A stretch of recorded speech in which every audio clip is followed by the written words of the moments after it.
పూజ వైదికంగా పరిపూర్ణత్వం ఉండే పూజ అలవాటు చేసుకున్నారనుకోండి, మీ పూజ మీకు బరువు అనిపించదు. మీరు హాయిగా పూజ చేసుకొని వచ్చేస్తారు.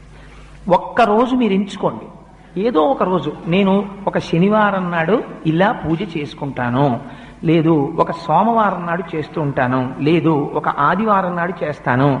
ఆ రోజు నియమం పెట్టేసుకోండి, నేను ఈ రోజు విశేషార్చన చేస్తాను అని నియమం పెట్టుకుంటే ఒకే ఒక్కరోజు, ఆ ఒక్కరోజు చేయడానికి మీ మనస్సు ఉరకలు వేస్తుంది.